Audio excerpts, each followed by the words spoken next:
Баршаңызға қайырлы күн. Қатын мен әйелдің айырмашылық неде? Осы арада мынаны ескерте кетемін. Қатын қазіргі қазақ тілінде архаизмге айналған ұғым. Ол әуелгі заңдық құқығы мен мағынасы бойынша дәрежелік атау. Отағасынан кейінгі заңды билік иесі, жерге мұрагерлік ететін мүлік пен малдың еншілесі, сыбаға басы. Қазақ қоғамындағы қатындар иерархиялық орнына қарай бәйбіше, тоқал, құдағи, құдаша, келін, қыз, абысын, ажын, жеңге, сондай-ақ өзі теңдес еркектермен тең құқықта нағашы, жиен, бөле ретінде әрқайсысы өз орнына қарай билікке араласып, енші алып, тиісті сыбағасын бөліскен.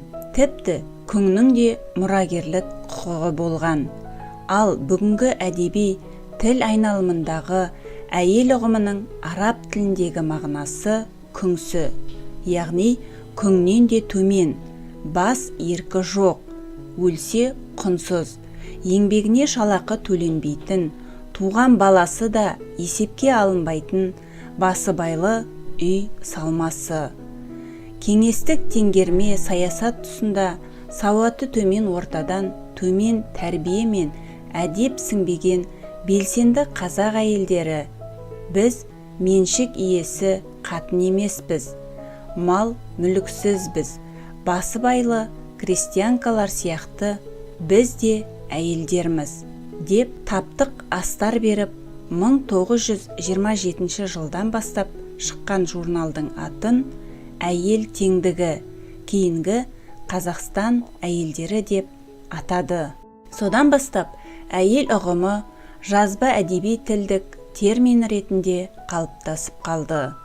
Ал өзбек, түркімен, қырғыз, татар, ноғай, қарақалпақтар әйел терминінен саналы түрде бас тартты. Әйелдерге арналған басылымдар Өзбекстан қотын қызлары, Татарстан қатынлары деп аталды.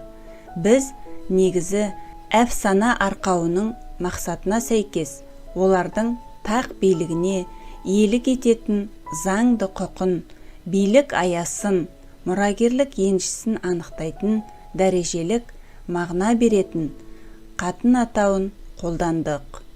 Әйтпесе, олардың қатындық рухын әйелге дейін төмендетсек, онда империяның тұтқасын ұстаған құрылтайдың шешімі арқылы қатын императрица дәрежесі берілген теркен қатынды, өгіл қаймыш қатынды, сорқақ қатынды, шәби қатынды, мандухай қатынды, тайдулла қатынды күң есебінде кемісткен сияқты көрінер едік.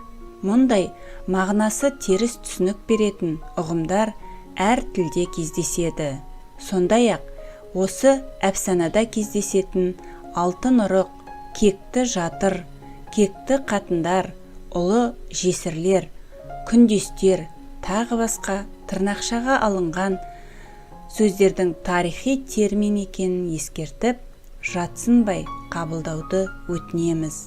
Ал сөзіміз сенімді шығу үшін Хатун – титул представительницы ханского рода. Им обладали даже те дочери ханов, которые состояли в браке с представителями менее знатных семейств.